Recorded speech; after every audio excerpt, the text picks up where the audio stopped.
I'm on a 30-hour marathon. I think I've slept maybe an hour and 45 minutes in the last 30 hours. Blood's still pumping. Wanted to come live on air for the people. Still got a lift in. Did fucking 15 singles, power cleans, 315 pounds. 15 singles, pop, pop, pop, in sequence. Perfect fucking technique. Tired to the bone. 37 years old in July. Still standing.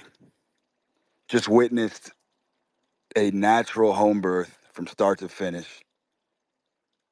Intense as fuck, as you can imagine.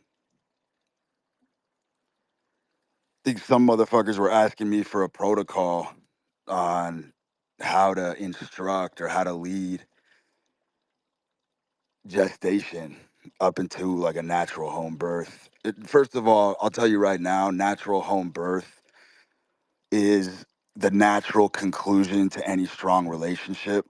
I've been rotating a theory that I think is extremely valid, that the more drugs a woman needs in pregnancy to make a delivery, the weaker the leadership was during gestation. Because ultimately, it is a two-way street. It does take two to tango. If you're a male leader in your household and you really are man of the house and man of the kingdom, your woman will draw a copious amount of strength off of just the fumes of your sales. Just your mere presence is sort of the novocaine. It is sort of that hormonal transduction. So I think the strongest relationships naturally lead to a woman wanting to do it in a natural environment that she can curate on her own. She can fucking design the room the way she wants to design it. Let me tell you something. These water births are super legit.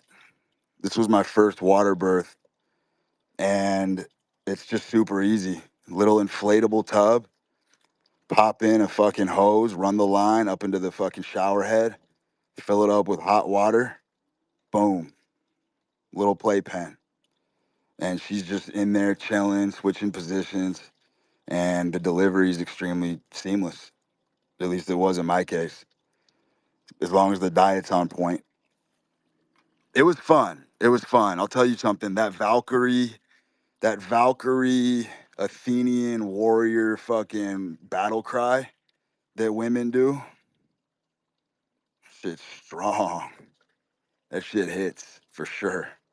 It's like one of those echoes. I think Maximus fucking in Gladiator said that what you do in this life echoes in eternity. Those types of screams you'll never ever replicate in nature. There's just nothing that compares to it. It gets etched in your fucking head. 100%. Some other little fucking Snapple facts for you. During a pregnancy, it is 100% appropriate for a woman to sip on, and I'm not talking shotgunning, I'm talking sipping organic, biodynamic, natural wine. A lot of European women have been doing it for ages, Italians, French women.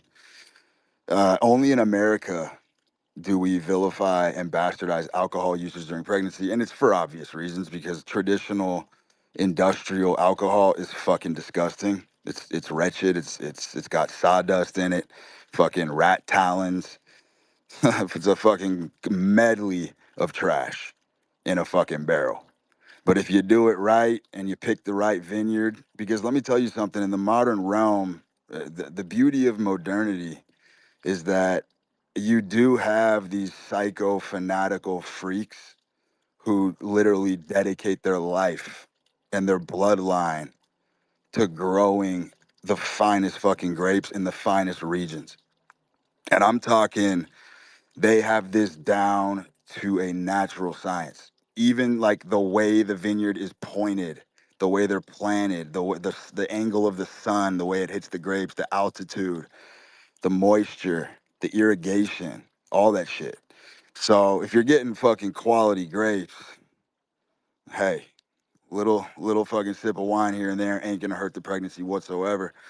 And right before labor in the natural setting, like if the water breaks a little bit early and you're in pre-labor, she can sip on a glass of wine and just kind of relax before the first stage kicks in. Not harmful whatsoever. And again, this is a fucking European ethos. And it seems to me when it comes to these natural processes, they've definitely have that native vibe towards it. But it was fun. It was fun. It was a pleasure to be a part of the entire thing from A to Z and just witness the paradox, the paradox that death actually is what spawns life. Um, you know, in the womb, during the growth process of the embryo, there's moments in time where the embryo will have like a webbed claw for hands. That's literally what it would look like on a fucking scan.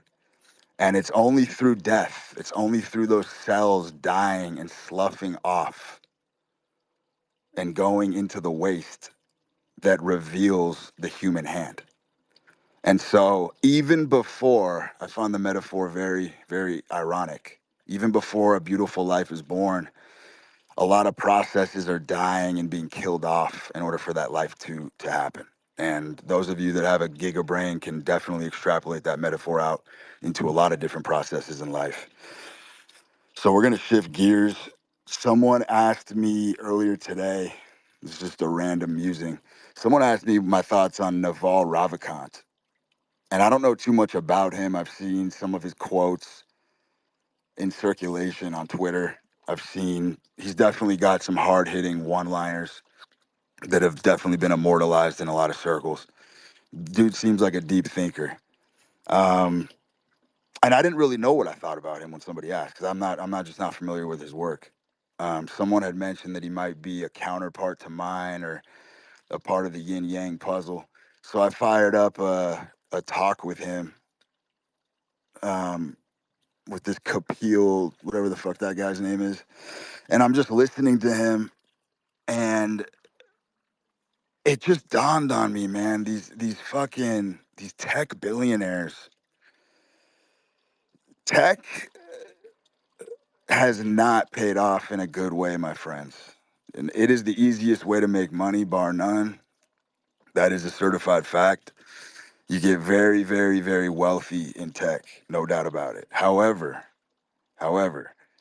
the fact that there's no social aspect to it whatsoever, like if you go back 70 years in history, in order to get giga rich, in order to get the kind of rich that these fucking tech motherfuckers are, you had to literally rub shoulders and grease palms with the local constabulary. You had to have fucking connections to the fucking local law enforcement. You had to fucking, there's fucking bribery and fucking skullduggery and back alley deals and fucking like Mayor Daley in 1960 Chicago, shit like that. And so there was a very much a social aspect to stratifying the hierarchy. And so when I was thinking about Naval, obviously those of you that are familiar with my work, I absolutely do respect anyone who's mastered the game of capitalism and who's beaten the game. But but it is a cursed path because the era of the bad boy is over and it's been dead for some time. Because every man in the modern world is if you want to make big money, you're pretty much forced to make money in a super nerdy gay way. It's just what it is. It's just what the modern landscape offers. I mean, the best ways to make money are fucking dorky. Crypto, I mean, we can go on and on ad infinitum. They're fucking nerdy as fuck. And it's the consequences of this are fucking staggering. I remember it's funny because I come from the era, I'm an 80s baby, so I'm lucky because in my 20s, yeah, we had internet, but it was dinosaur internet. I remember fucking 56K modem. I remember America Online. The bottom line was I'm a hybrid. I'm a hybrid in the sense that I was around in the preeminence of internet, but I also was around in the brick and mortar times. Even gambling. as a full suite experience. In my 20s, if I wanted to place a bet for large action, I had to literally get on a fucking plane, sail through the skies in an aluminum can, land, jump in a fucking limo. If the line was too long for cabs, this was pre-Uber when they only had cabs in Vegas. And if I wanted to fucking get some action down and the cab line was snaking around, it was too long, I'd have to fucking pull out a hundo, up to a limousine driver, toss him the 100, tell him to step on it, floor it across the fucking strip. This dude's bobbing and weaving on the fucking highway. I'm telling him I got a bet to place. We got to get there, depending on the time, right? Because everything was time dependent when I was in my 20s. We're talking like early 2000s. So if I made a sale or I got a large bag in my possession and I wanted to go fire on a game, I had to fucking book a last minute flight, Southwest, boom, get on, land. If the cab line's long, I got to hop in the limo, boom, he gets me there. By the time I get to the sports book, which was super time dependent because live betting wasn't even a thing. So if you missed the game by a minute at tip off and you just literally got on a fucking 45-minute flight to Vegas from LA, you're fucked. You ain't getting action down on your bet. So if you like something, there were many times where I literally walked up to the fucking counter, and when I slid the fucking bricks of cash across the counter, I had like 45 seconds to spare before first pitch. And then there were other times where I wasn't so fortunate and I just couldn't place the bet at all. And you just went through that whole fucking process of greasing people up, fucking tipping this motherfucker to make this happen, speed this up here, fucking hike this line, call this motherfucker, make sure you're the first guy to get through the door when you land, all that shit. So it was a full suite experience. And what I'm telling you is when I had to place a bet in my 20s, it was inherently a social experience. I had to talk to like 45 different people before I even got to Vegas, before I'm all settled in. You know what I mean? And you're at that point, there's no crypto, there's no fucking e-commerce. So you're literally transporting duffel bags of cash. Like I come from that era where you win $1 million bet and you want to get that money right away. Vegas will pay you in bricks. And now you got to walk out of a casino with $1 million in a duffel bag. It ain't that fucking convenient, but there's a romance to that experience because you're just you're in Sin City. You're where the alert that, games of chance are late or open fucking 24 hours a day. So it forces you to be social. You win a big bet, you playing craps, anything you do, you're always going to get a nice dinner in Vegas. Like that's always gonna happen. The best steakhouses are open late as fuck. So then you're gonna go sit down and go to dinner. Then you're gonna get a drink. Then you're meeting people, right? So the whole thing had this built-in gregariousness. Even the way you had to close deals in my 20s. There were some nights I'd be waiting to make a sale. There's a bet I wanted to place the next morning. I would literally have to sit at a coffee house sometimes till 9 p.m. at night, sipping back-to-back macchiatos, waiting for a motherfucker in a bowler hat and a trench coat with fucking fisherman boots to walk in the door. I still remember when these motherfuckers would walk in the door, that fucking jingle ball on the fucking door. You hear the fucking door jingle. Motherfucker would come in, sit down. We would ink a deal. I'd get a bag, and then boom, I'm off to the races the next morning. So even just doing typical basic commerce, you had to make eye contact with motherfuckers. There was no fucking hiding behind avatars. There was none of that bullshit. And if you don't think that that's going to develop a razor sharp motherfucking charisma when you're doing face to face sales, you are mega tripping. There is nothing better than just being in the arena every day, doing deals and everything fucking handshakes and face to face. And I got to experience that my entire fucking 20s. Full suite experience. It ain't like that today. I mean, that's one of the biggest reasons why Vegas has been dismantled. Vegas is a devastated land right now. It's a bad land. It's a fucking wasteland. No one even really wants to go to Vegas because there's just so many other more convenient options. You got fucking crypto gaming. You got fucking sports books in every other state. No one gives a fuck anymore. The allure has been destroyed for all intents and purposes. So you ain't gonna recapture those experiences in the modern world. And like even those of us who are the most adventurous are kind of forced to go into these lame avenues of making money, right? Everything's fucking remote. And the consequences of this socially on our youth, I'm telling you, give it 10 years and watch the fucking social retardation that you see spawning from everyone just making money from their fucking home and shooting emails and jumping on a quick phone call. And just the amount of energy that you had to have to run around town, getting valet, getting fucking rental cars, landing at the fucking airport. I mean, you're talking literally a full fucking day just to get a bet down. It's like a 10, 11-hour investment. And not only did you just invest 11 hours of your day, you might just get there and you might get wiped out to zero in like 2 hours and might have to go home and restart the whole process.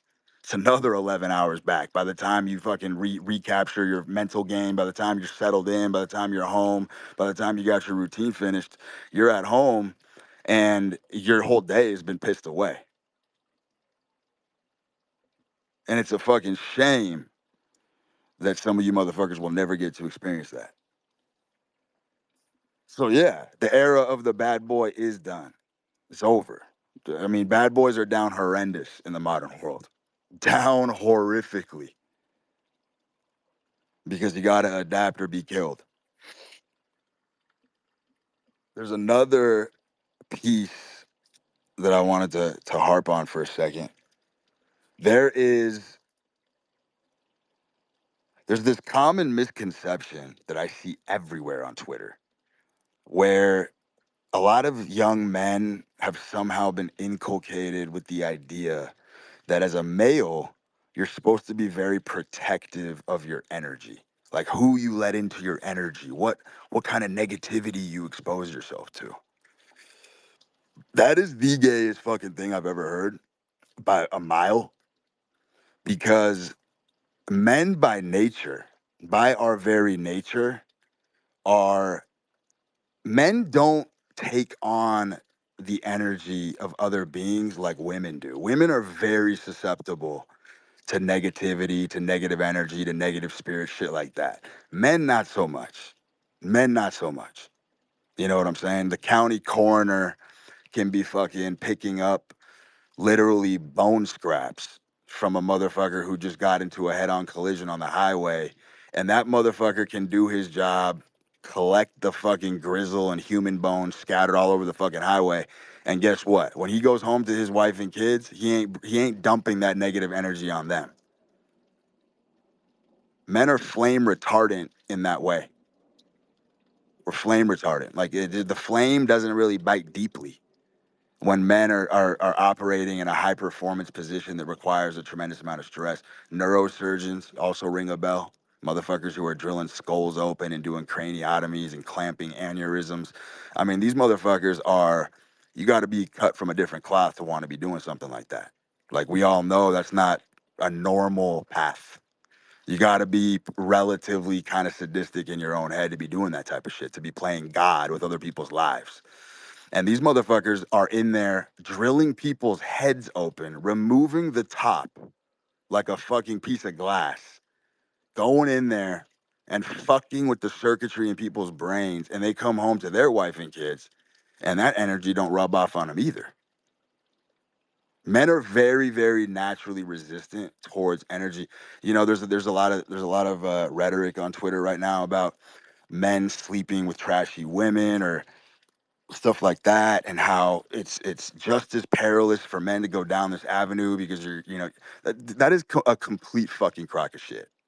I know so many fucking Casanovas who've ran through tons of women. Men do not pick up the craziness or insanity or energy of women the same way that women do to men. It's just not the case.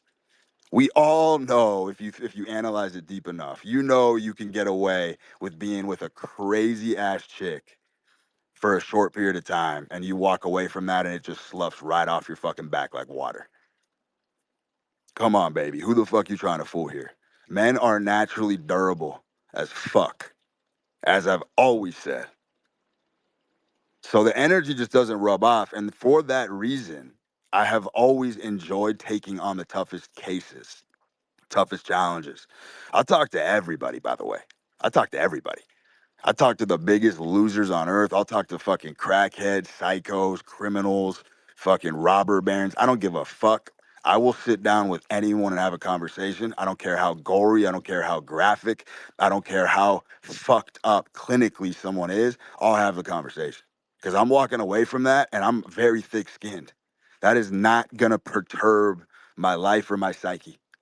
I can go in, have the performance, and then boom, compartmentalize and check out. And compartmentalization is 100% a male feature, bona fide male feature. And I think a lot of you motherfuckers are afraid to expose yourself to some of these darker energies in other people. And you're doing yourself a massive disservice socially because that's really where you fucking kind of tickle the underbelly of the beast and learn the most about human nature is by dealing with motherfuckers who are not considered classically normal. And so lack of exposure to that, there's no other way to see it as just a preservation of innocence, which is a feminine trait. Women should absolutely have their innocence preserved, and men should have theirs taken away as early as possible. It circles perfectly into my point about how here's another bullshit piece of rhetoric for you guys to fucking chew on. Let me tell you this right now. This is a bona fide lie. This idea that winners and killers only hang out with winners and killers, that rich motherfuckers only hang out with rich motherfuckers. Get the fuck out of here. You want both. Real winners have a cadre of both. Every winner that I know that's a true winner, that's crushing it in their field, has tons of fucking losers on their team. I don't think you motherfuckers truly understand how utilitarian losers are. And when I say loser, I mean net worth. All right. That's how we're gauging it here. We're just talking about someone who's just broke or never handled large sums of money or just doesn't know how to play the game of capitalism. That's what we classically would call a loser. So here's the situation. Let me explain this to you. We all know that the smartest motherfuckers that you know right now, think about this. The people that you love, that you would want to smoke on a fucking Tuscan balcony, smoking a cigar, the smartest motherfuckers that you would love to speak to in your personal life are most likely not very flush with cash. We all know these guys. We all know geniuses that have unbelievable, unbridled knowledge and wisdom about everything. But for some reason, they don't know how to execute for themselves and they don't know how to self promote and they don't know how to make a buck. But they're smart as fuck. We all know these people and they're very interesting to talk to. And the reason being for that is that losing teaches you everything about life. That's a fucking fact. Winning teaches you absolutely nothing about life. Nothing. Zero. There is zero wisdom to be gleaned from winning. All of life lessons are taught when you get your ass handed to you. So naturally, losers are always extremely fucking wise. I'll tell you right now, some of the best fucking advice I've ever gotten in my life has been from straight fucking losers. I'm talking business advice, even fucking crypto calls. I'll tell you this 3 years ago in crypto, early on, I was, I ran up a massive bag. I ran up an 8-figure bag. Or it might have been 2020. And you motherfuckers won't believe who was giving me my calls. It was some broke motherfucker living in a dormitory in like Chicago. Broke. Broke. And I was going to him for the crypto calls, even though at the time I had a deep network and I could have talked to motherfuckers with like 9-figure portfolios. I don't want to talk to those motherfuckers. I want to talk to the guy who's in the trenches, who doesn't have bread, who's literally trying to fucking sift through the fucking haystack to find these gem calls because his literal life is fucking dependent on it. This motherfucker better make good calls or he's gonna miss a fucking massive cycle. And I know for a fact there's tons of motherfuckers on this show listening right now who you don't have much money, but you know you're fucking talented traders. You make fucking great calls all the time. You just don't have the fucking capital or size to make a fucking difference. So my point is, a motherfucker like me, I'm getting the best calls of my life. And every time I'd get on the phone with this kid, he'd be like, I don't understand why you're talking to me. He's like, you have access to these fucking discords, the fucking group chats. Why are you getting the advice from me? And I told him, look, man, it's the sincerity. It's the sincerity. Like your calls, your picks are gonna be as pure, untainted as humanly possible because you have to win. You're hungry. So I'm gonna ride with you. And by the way, his narratives, everything he would express to me was geniusly fucking articulated. It's not like this guy was feeding me spoons of bullshit because I have a great detector for that. This motherfucker was on point. He was calling the narratives out before they were happening. So I literally rode a broke college kid's fucking picks who had $0 to his name. I rode that shit to 8 figures. And my point is, if you're a real leader and you're really the guy, you can turn anybody into a winner on your team. There's like the loser dichotomy gets very foggy after a while. It gets very hazy. The lines get very, very blurred if you're a true leader because you'll bring out the best. You will literally make losers look like winners if they're on your squad. And some of these guys have a ton of fucking heart. You know what I'm saying? They're just genetically cucked in the sense that like they have multiple generations of family members that simply just never made money. So it's kind of genetically encoded in them to not really be that ambitious, et cetera, et cetera. Because I do think money is genes. Money is 100% genetic. Like the ability to generate money, the kind of numbers you play with, it's genetic. If you got fucking royal blood who's been dealing with large sums of fucking money, I mean, I can fucking paradrop you in the Oblast in fucking Russia with nothing, and I'm sure you'll be rich in 6 months. You know what I'm saying? So there's definitely a genetic component to this. So my point is the losers. You want both is the fucking moral of the story. You want fucking both. I want advisement from the 9 figure motherfuckers, but I'm not gonna fucking discount the kid in his fucking dormitory who's putting in 13 hours a day of fucking due diligence. I ain't writing that motherfucker off. I want to talk to him because I want my ears to the ground and I want to understand what the common man has to say because those guys usually have a true finger on the fucking pulse. So I'll tell you right now, the most talented squads in the world have a motley crew of losers and winners and everything, every fucking thing in between. It ain't just all A1 shark killers. Those teams do not work well. I've seen it with my own 2 eyes. I don't know if you motherfuckers remember the Vegas Golden Knights hockey team. The first year that they were banded together, the Vegas Golden Knights, that team was assembled as an expansion team. And if you know anything about hockey, when there's an expansion team, every team basically has to drop 1 or 2 players. They have to literally cut them from the roster and they have to donate these players to this team. So every team in the league had to trim the fat and shed their fucking who they felt were their weakest players to assemble the Vegas Golden Knights. Well, let me tell you something. That team ended up fucking crushing that year. They were monsters. And you know what? You know what the common thing was? They were all bonded by rejection. That whole team, every one of them was rejected and kicked off their fucking team.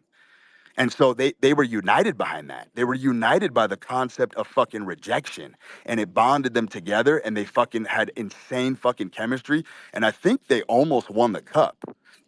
That team was fucking badass. And they were all just the guys who you literally would have all no names.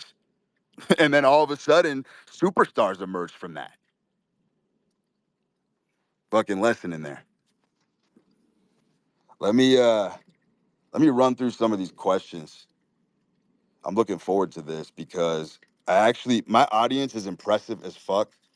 Whenever I do these types of things, I'm always impressed at the thoughtfulness and inquisitive nature of some of you motherfuckers. I mean, I definitely have curated a fucking baller audience. You motherfuckers are pretty fucking sharp compared to some of these other fucking accounts that I see. Let's go through here and see what we got. I haven't really read any of this shit. I'm gonna just try to go off the top of the dome and see what we can do.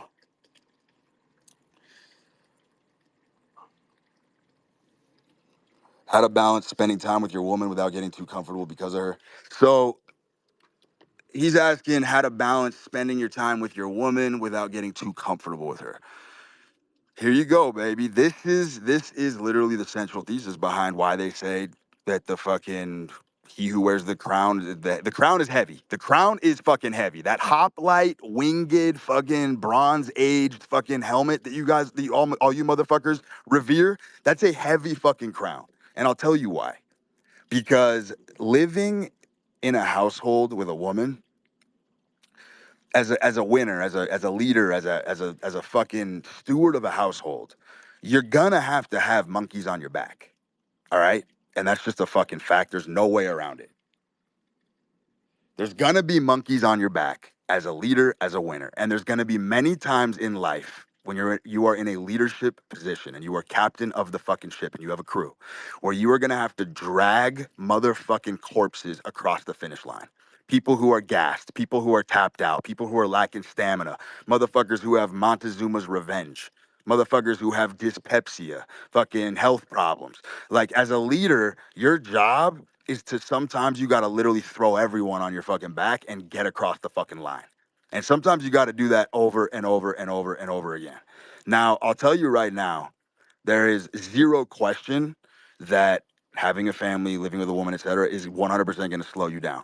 If you're a fucking sharpshooter, cowboy, and motherfucker who likes to fucking run around and run and gun, yes, it's going to slow you down, 100%. But it's an energy thing. To answer your question, it is an energy thing. If you are a motherfucker who has high energy, this is why high energy is just goated in general. Like, no money is, there's no problem in the world that's a money problem. There's no problems. Everything is an energy problem. Because if you have high energy and you can generate money, energy from scratch out of thin fucking air like an alchemist, you don't have any problems. Everything's fixable. Everything is. Literally out of thin air. So your money problems are an energy problem. Your relationship problems are an energy problem. It's all about high energy. So this is the bottom fucking line. And so if you're a fanatic and you're one of these obsessed freaks like myself, and you have a mission and you're hell bent on some sort of gratification or gratitude or legacy in this life, then you have an abundance of energy. And one of the things that is very controversial, but it's very true, and I want you to really pay attention to what I'm about to tell you, because this is gonna hit hard. When you are a strong male, and when I say strong, I'm not talking muscle. When you're strong, when you're well-rounded, when you don't really have too many weaknesses, motherfuckers, everybody, even the ones who love you the most, are gonna prey on your energy. They're gonna feed off your energy like a fucking parasite. They're gonna have to. They're gonna have to. But you have so much of it that you can afford to let a little bit of that cannibalism happen. And that's exactly what goes on in a household. There's a level of like vampiric cannibalism that goes on an energy level, where if you're a dude who has a grand fucking mission and you need to accomplish something, but you also have a woman to take care of, you got kids to take care of, you got employees, you got mouths to feed, all of these people will be preying on your energy, but you don't give a fuck because you know you never lose. So you don't mind having the monkey on your back. You know what I'm saying? And this is why I told you the holy grail in 2024 for running a proper relationship and being in a long-term one that's going to work for a really long time. I'm telling you right now, without a shadow of a fucking doubt, it is your woman has to perceive on some level that you are crazier than she is. That is it. That is literally the fucking Rosetta Stone. If your woman perceives that you are crazier than her, because women have a lot of energy. Women can get ferocious, right? Women love long, drawn out arguments and fights. They can go for fucking hours. But if you're a motherfucker with the stamina to hang in there and you got the endurance and you can just let everything fucking pile up on you and you can still accomplish your tasks and manage it all, you're gonna literally go, like, there's no limits in the sky of what you can achieve. And so as a leader, you got to be comfortable giving your energy away. And this ties in perfectly to what I just told you guys about the losers, right? Like, there's a lot of you that are talking about protect my time, protect my energy. Motherfucker, you are low energy if that's the way you live. If you have to be parsimonious with your energy and reserve and conserve, you're a low energy motherfucker. And that's a huge problem. And that's the root of your problem. There's no amount of avoidance seeing a bum on the street and walking across the street. There's no amount of avoidance of negative energy that's going to solve the root of that problem. You have an energy problem. And if you're a high energy motherfucker who's going all the fucking time, you don't give a fuck about giving away your energy because you're always going to get it back. Do you understand the metaphor? And that's the same with money. The reason why a high energy motherfucker like Elon Musk, me, anybody, anybody who's high energy can take these megalithic fucking mammoth risks and be okay with the outcome is because you got the energy to fall back on. It's never about the money to fall back on. It's not even about the confidence to fall back on. The energy is the confidence. Do you understand? The energy is the Ding an sich, the thing in itself. It's the German philosopher. The Ding an sich, the energy in itself is the thing in itself. And that's all you should be focused on. And the way to get that Promethean godlike energy is to not obey the conscious mind. Do you understand? Someone asked me, I'm gonna pull up this fucking comment right now. I'm gonna pull this up for you because you gotta listen to this. Here's one of the questions in the comment section. He goes, when you made all the money that you did, why did you keep going after you beat the game and continue to take risks? He's making a mention of the fact that I told you guys I burned 17 million in like 2017. He's asking me, if you had all that money and you beat the game of capitalism, why didn't you quit? Let me tell you something. If I was conscious of why I was gunning for that kind of money, I would have never made that money in the first place. Chew on that one for a second. If I was consciously aware of why I was gunning for 20, 30, 40, 50 million, I never would have come close to that number in the first place. It's because I was unconscious that I achieved it. Do you understand? Like, good luck trying to consciously be a fucking professional baseball player. Good luck with that. There's nobody in the MLB right now who consciously chose that path. They had no choice. They had to become it. Like, it's really that fucking real. Like, if you have to consciously walk yourself into situations and talk yourself up to get stuff done or to become someone or something, you're not going to go very far. You know what I'm saying? That's why, like, the whole leaning into your nature thing is actually a good metaphor of that death rebirth parable that I gave you, because it really is about stripping away. Leaning into your nature is about letting the reptilian brain run the show, and you just step out of your own way. I will venture to tell you that the biggest winners in life don't really do that much different shit than every other ordinary person. They just stay out of their own way less than everybody else.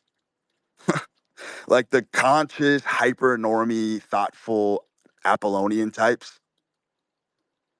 they're just always standing in their own fucking way, preventing themselves. Like they have the override button. They're just gonna consciously override their animal, bestial impulses all the fucking time through reason and rationale, that sort of Apollonian method. And they're gonna just constantly minimize entropy. You're never gonna maximize entropy. You're never gonna throw the deck of cards in the air and see what lands. It's never gonna happen for you in that context.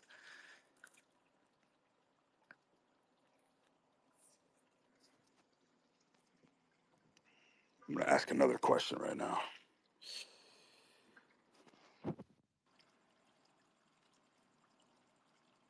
Yeah, this fucking questions were good.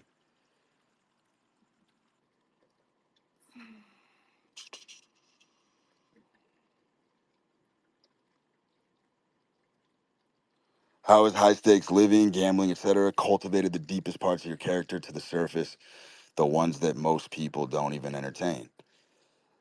Well, I just answered that. I mean, the high stakes living. Look, all my bets are hedged in life. Do you understand? Like I can fire indiscriminately and recklessly because all my bets are hedged because my hedge is my energy. I have an endless well of energy. I'm doing what I was cosmically designed to do, which is take risk. It's just in my fucking blood. I don't have to consciously do a goddamn thing. I wake up every day and I'm on the fucking prowl. I have been forever. It's always been like this. Like I literally took my hands off the wheel so long ago. And this is sort of like some Eastern mystic offshoot bramble that I'm talking about. It's like sort of an olive branch, and I understand that, but it's so fucking true. It's like you gotta ride the winds of life. Sometimes you gotta work with the wind. You know what I mean? When the wind ain't blowing, sometimes you're doing nothing.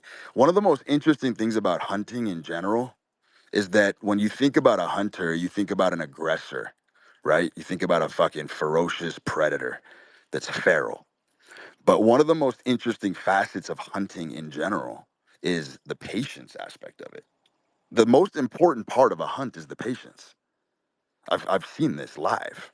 I've seen fucking red-tailed hawks chilling up in the branch doing nothing, sitting on their hands doing nothing, metaphorically, scanning the fucking environment.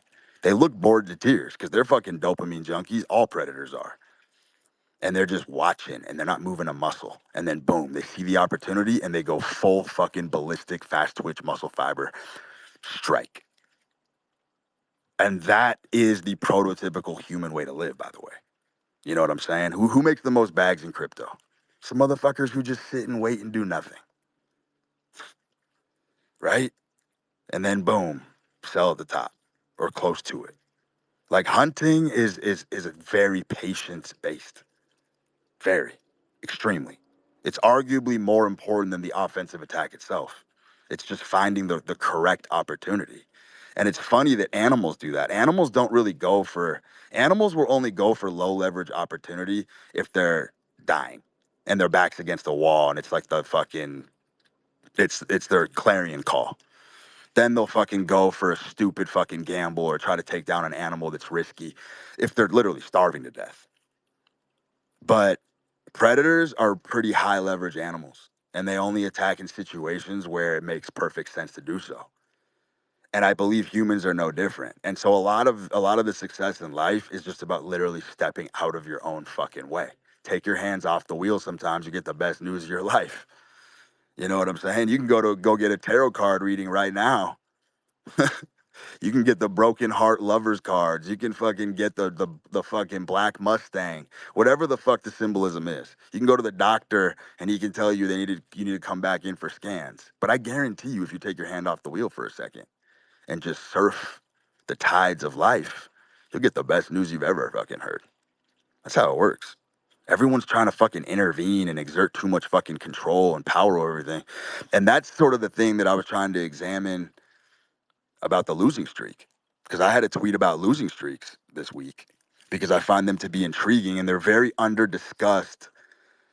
Losing streaks, like the science and technology and telemetry of a losing streak, is a very under discussed topic in society because everything has been hyper normified. And most people are not lunatic enough to even go deep enough into a process to even have an unbelievable, statistically improbable losing streak. Like most people, if they try something and they lose five, six, seven, maybe 10 times is the threshold, your average person is just gonna be like, this shit ain't for me, and turn around and walk the other way. But some of us, the more enthusiastic, the more risk inclined, will literally battering ram that same process hundreds and hundreds and hundreds and hundreds of times and absorb a multiple hundred fucking losing streak before we get a win. And I've done this, by the way. I ran one of the greatest fucking social experiments ever because I wanted to understand the science behind a losing streak. Like, how is this possible? Because the math doesn't check out. There's something supernatural going on here. Some of you will recall one of my older spaces. I I had a 6-month losing streak where I did not have one winning day. And I just kept firing. And I just kept firing. And I just kept firing. And I was firing into a wall, beating my head against the wall every day. And to this day, I have no idea how I came out of the other side of this losing streak because I've never been so imbued with wrath and fury during this particular period of my life.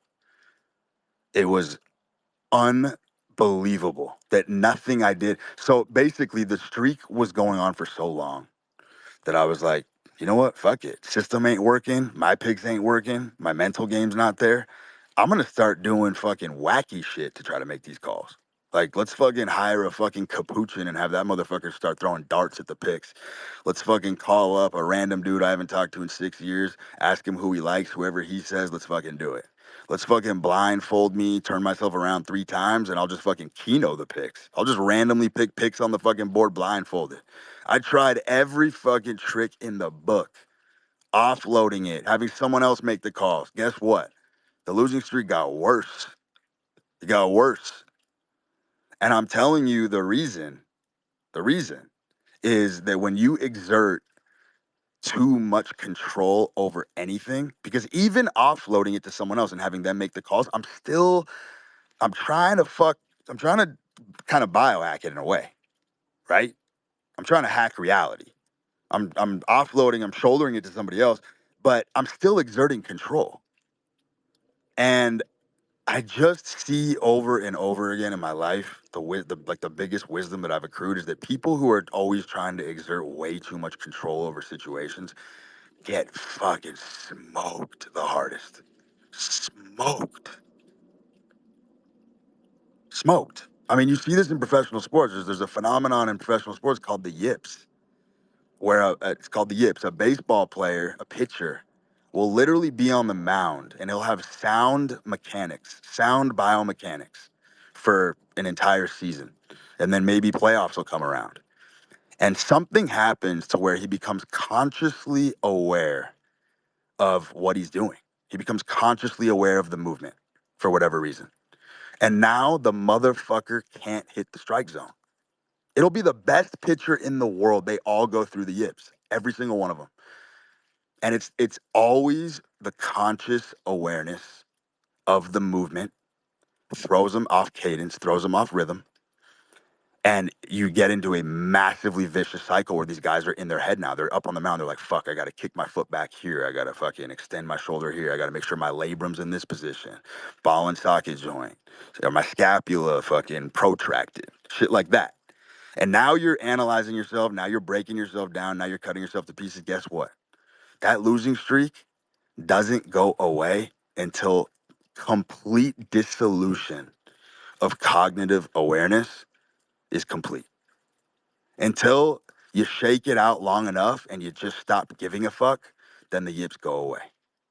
But it's insane because you're just in a vicious spiral. The more this mechanic doesn't work, the more you're trying to get it back. The more you try to get it back, the less it works. Now you're analyzing your fucking feet, the way they're positioned. Boom, everything's breaking down. You're making the situation 100 fucking times worse. The mind, the conscious mind, is the most uncooperative son of a bitch in the universe. Prove me wrong. Good luck trying to fucking tame your mind all day. Tell yourself what to do, fucking. Your mind is extremely fucking disobedient. And that's why I'm saying the apex fucking philosophy. And this shit is zen as fuck. But you ain't gonna read it in a book. It's exclusive to these fucking spaces. Take your hands off the fucking wheel and see what happens. Let the reptile navigate. Let the reptile be the cartographer.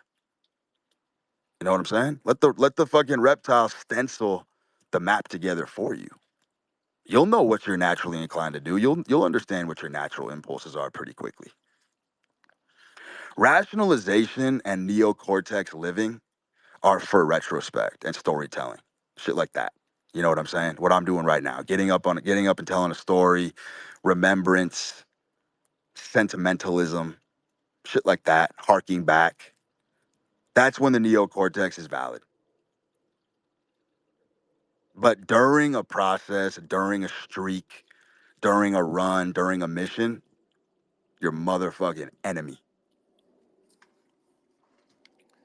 I'm gonna keep answering questions here. Been tearing my head apart looking for the explanation for the exception to the lateral achievement principle. What does it boil down to achieving something without it being lateral indirect? There is no exception to the lateral achievement principle. You cannot target a goal directly in life. It doesn't work like that. You know what I'm saying? If you're taking long distance shots, which every goal is going to be long distance. You have to factor in the wind, motherfucker. You got to work with it. And a lot of times it involves just putting up enough volume of shots and letting the wind carry the bullet into the fucking bullseye. A lot of you motherfuckers are trying to sharpshoot way too much. You're going after things directly, the supercar, the house, the fucking French Riviera pad, whatever the fuck your goal is. That ain't the way. It ain't the way. You put up a shot and you got to let the other forces of life kind of coast and guide your shots into the target. It's a fucking volley, man. It's a volley. I mean, I've put up some of the most ridiculous shots, honest to God, likely in human history. I don't know. I really don't know anyone who's really gambled at my level relatively to just having no real safety net. Like for a guy who's literally tightrope walking Niagara Falls with no harness, I really don't know anyone who's done it at the level. I don't. I think I've carved out a pretty fucking unique path. And I can tell you that I am wholeheartedly willing to ride a roller coaster to the end of any process. I don't want to get off. I'm not getting off a roller coaster too early. That's been like a rule of thumb of mine for forever. I will go through as much pain as humanly possible and as much suffering as humanly possible to ride it out until the end. And it doesn't matter what it is, a relationship, a friendship, a pact. I mean, when you have this mentality, you're gonna see a lot of casualties and you're gonna see a lot of friendly fire because you're gonna see that a lot of people will tap out along the way. And rightfully so. Most people just don't have the freakery to see a process through to this level that I'm discussing. But I'm one of those guys, and I will see a process through to the end. Whether I got nobody left, whether I got no one rocking with me, it doesn't matter. I still got to get to the end.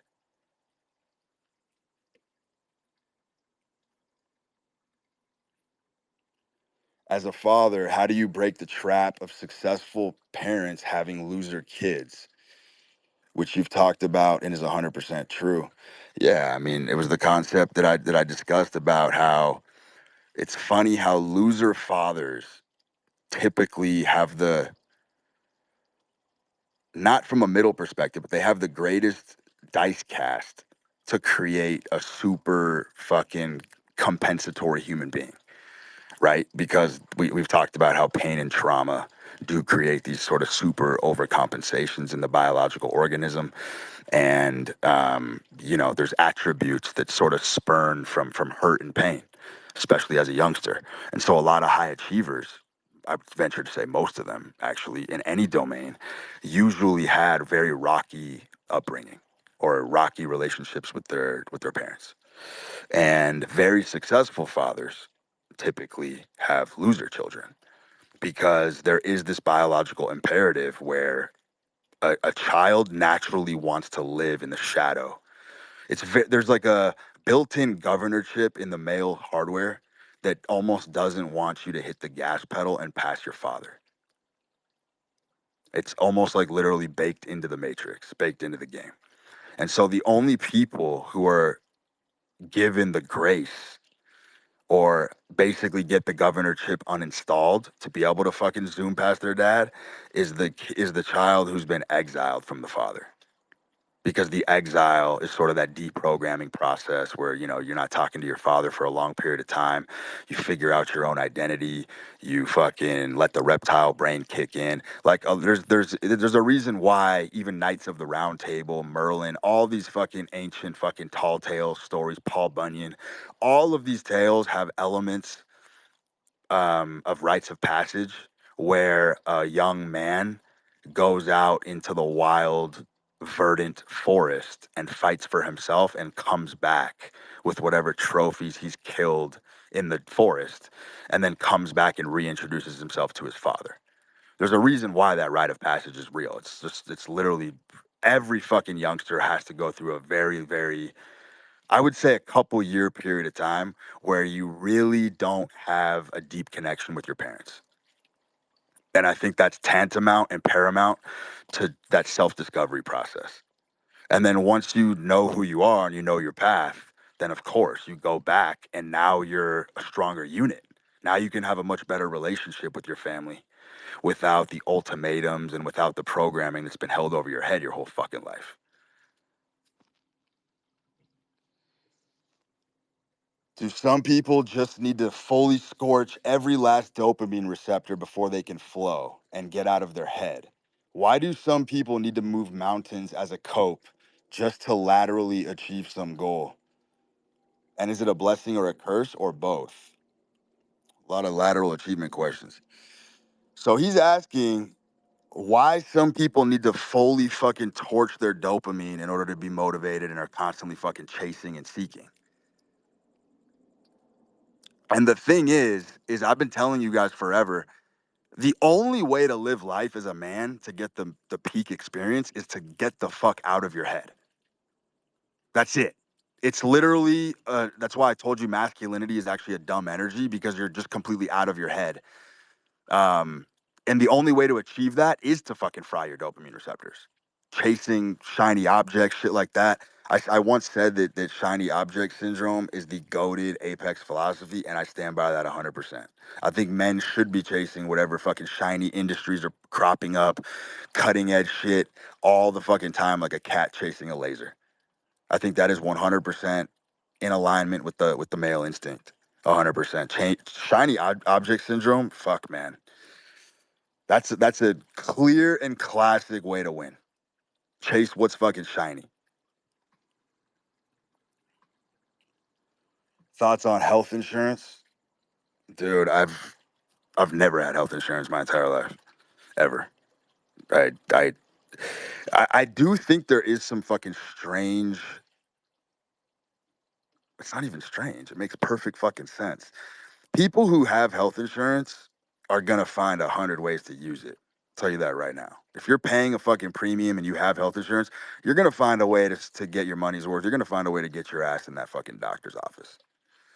But it's funny how when you don't have health insurance, it's not even in the back of your head. I mean, I haven't had to go to the doctor for like 20 years. Like I've only gone to a doctor electively. I've never had any, and I'm Olympic lifting. I do dangerous lifts with my body. I subject my body to insane and ferocious trauma regularly, and I've just never had to go see a doctor. I mean, kind of suspicious. The guy who doesn't have health insurance never gets sick and never has fucking health issues.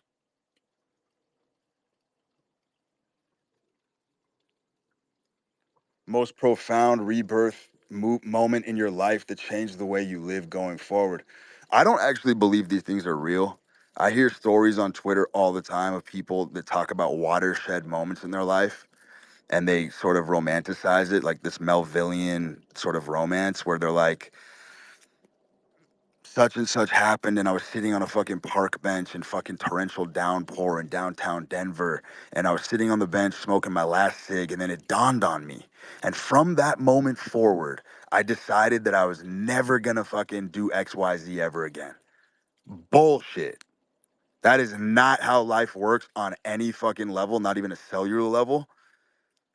I don't believe in watershed moments. I don't believe that people just wake up one day and just randomly decide to never do something again. If you do make a radical change in your life, it has been on your mind and the course has been set for you long ago, my friend. And you are now just experiencing the levitation of destiny. Watershed moments aren't real. Epiphanies are real, but that's for entertainment purposes only. Because by the time you get an epiphany, that's the fucking paradox of an epiphany, by the way. You only get an epiphany and a revelation when it's least useful to you. It'll be like 5 years down the road, you'll just fucking crack the code on something that was fucking harassing your psyche for like 5 years, and you'll be like, ah, now I get it. When it's totally fucking useless. When you're searching and besieging a fucking epiphany or revelation, it evades the fuck out of you. You see how everything I say is tying into this take your hands off the fucking wheel? It's like you search, you search, you search, you gun, you gun, you gun. It kind of eludes you. You still got to put up shots, but you kind of got to balance it. You got to walk away from the outcome.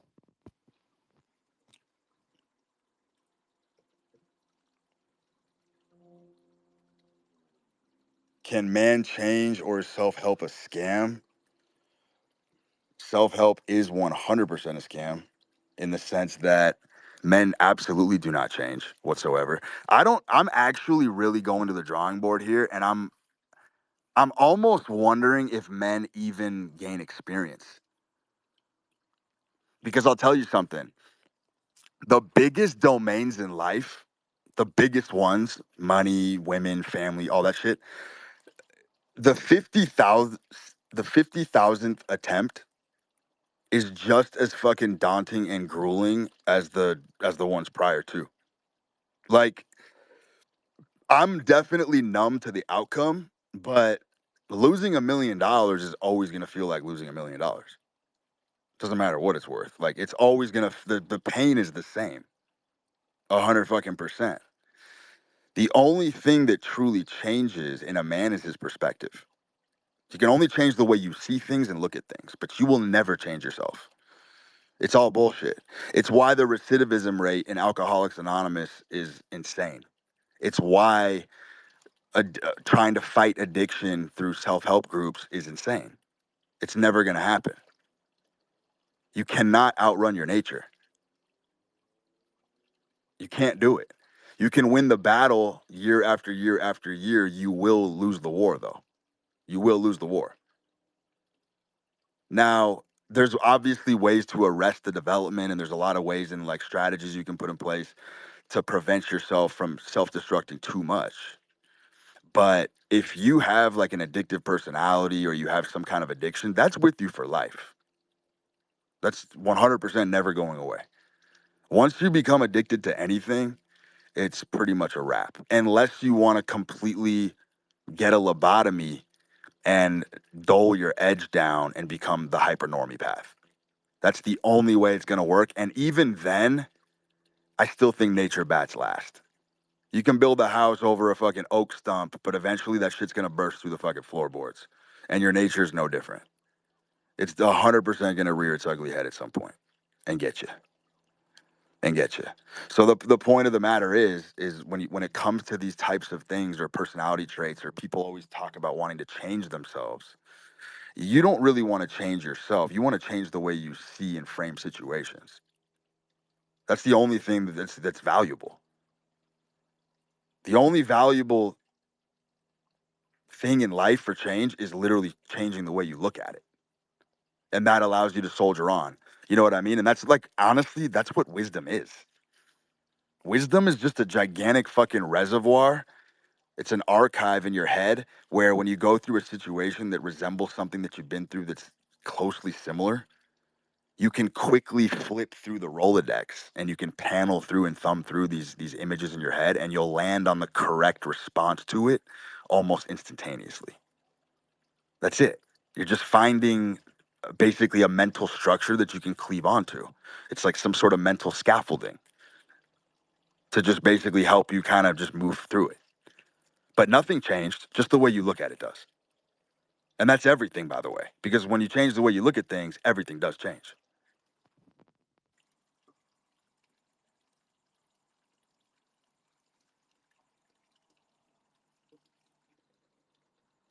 What do you think of war? I think war in the modern terms is extremely fucking homosexual for sure. Definitely ain't really any wars worth fighting for from a fucking government conscript perspective. Um, that's all I'll say on that. How does the alcoholic or the fat guy know if their edge is the alcohol or food in itself, or if they need to remove it and the true edge is the addictive personality? All right, this is a great fucking question.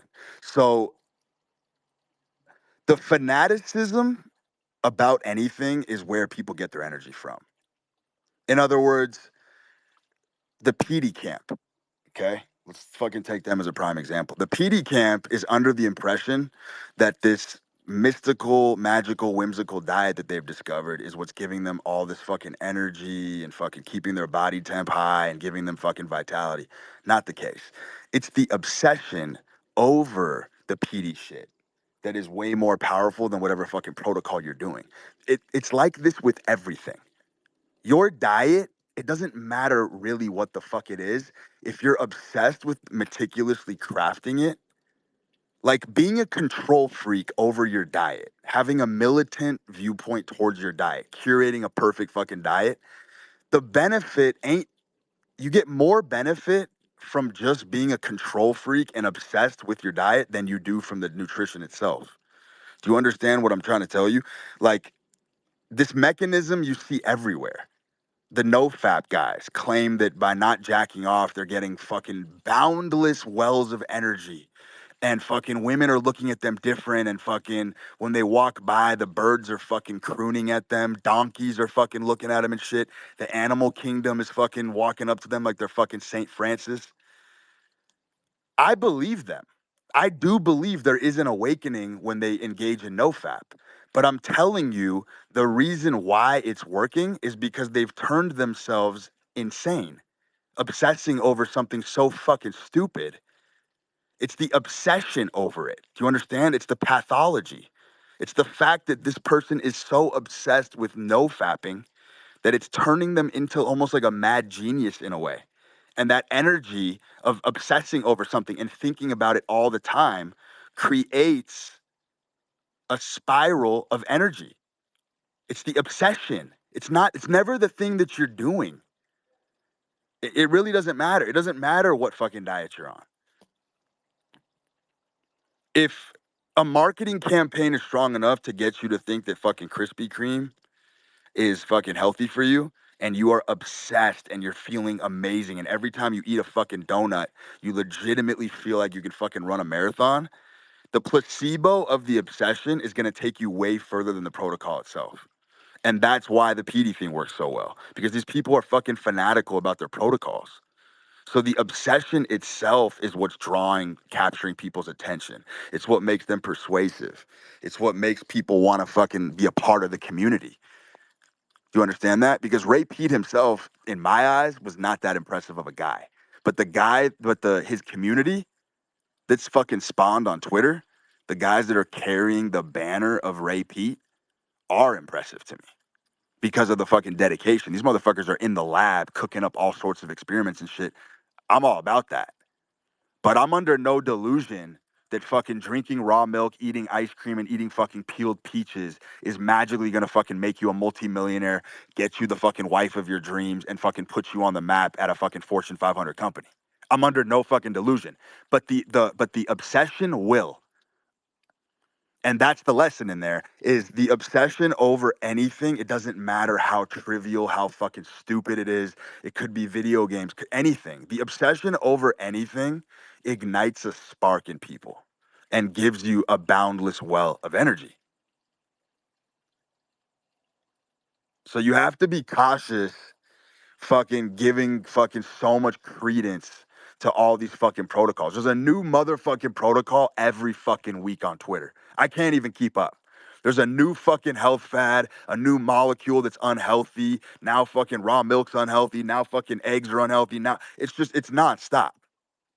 So all of these people who are winning and getting these rewarding biofeedback loops from being fucking fanatics and psychos over these things, it's because they're psychos that they're winning. You feel me?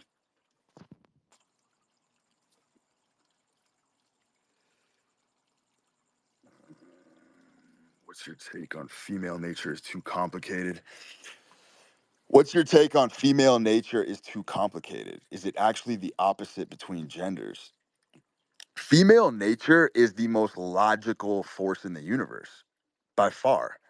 Once you understand the way women work, everything they fucking do makes sense. I don't, there's zero confusion on my end as to why women do what they do.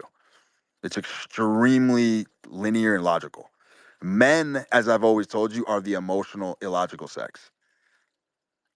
A man won't even know who a woman is, won't even fucking know her name, but he will donate a kidney and sell his family down the river to go on a date with her.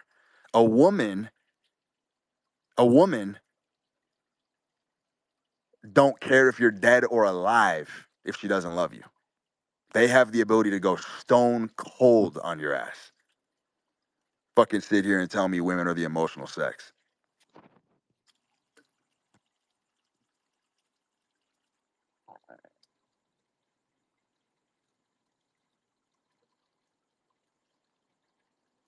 Spanning through these questions here.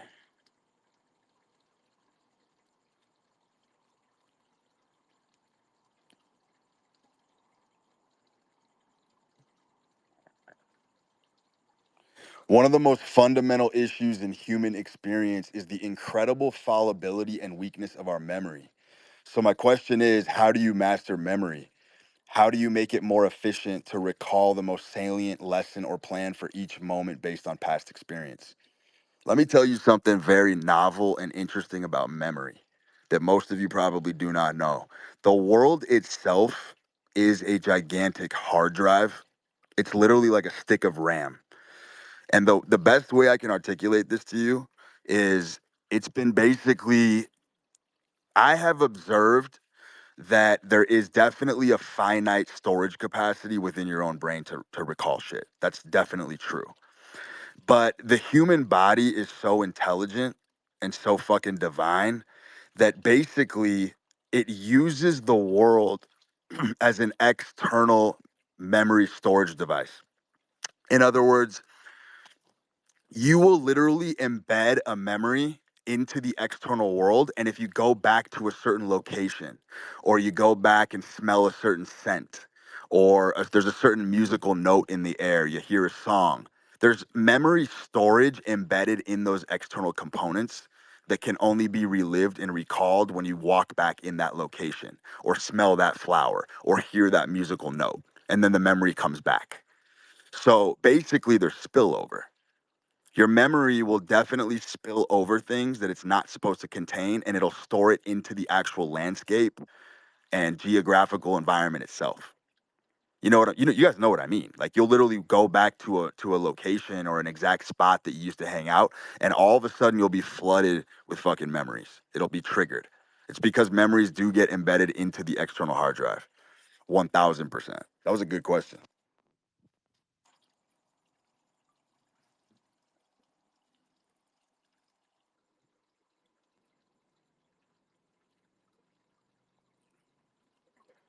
If nature is perfect, the current world functions at around 80-90% hyper normie rate.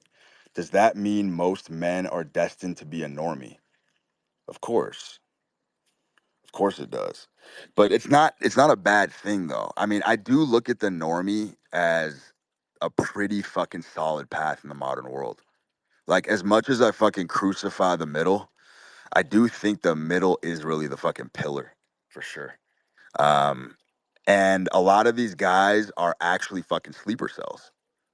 And I'll tell you this, the biggest crop of talent in the modern world, 100% is the fucking normies. It's the normies. The normies is where I want to pick talent from that fucking pool, the middle. If I have to fucking train someone or fucking get a fucking valiant fighter beside me in battle, or train someone in my business, or take someone on a fucking heroic mission, I 100% want to pick someone from the fucking middle, because it ain't about talent. If your leadership is proper, like I told you guys earlier, you can groom anybody from the middle to be a fucking killer. That's why I said I don't really think that talent is necessary. Talent is extremely overrated for sure.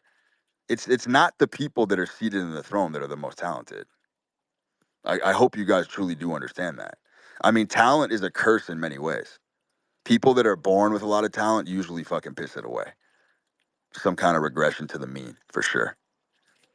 It's the guys that have been slighted or been fucking bequeathed horrific characteristics that usually have the negative propulsion to take themselves off the ground and get into these high positions. It's the ones who have the natural talent. They usually are the ones who kind of hover and sail in the middle, because they just don't have to work hard. It's kind of like the halo effect. Doors are always going to be revolving for them. You know what I'm saying? That's why you see like really handsome dudes usually with fucking mids. Very common. Very common. Because they don't have to really put in the work. They never had to, they were never ugly, they were never uncharismatic. They didn't have to learn game. It's just was kind of built in for them. So when they don't have to learn game, they're hard capped as to the kind of caliber of women they can be with.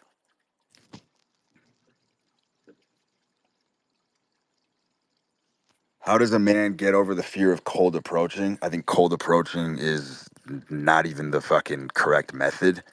I think that as a man, the best thing you can do for dating in general is to put yourself in a position where women are coming to you. That is the apex for sure. And the cold approach forcing shit, I just don't like it, man. It's fucking it's the shotgun approach. It's so low leverage. You know what I mean? I'm more of a marksman. I'm a sniper. I like to go deeper, not wider. I drill deep into one thing. You know what I mean? And I think a lot of guys really make a mistake of doing that grape shot of just fucking spray, spray, spray, spray, spray.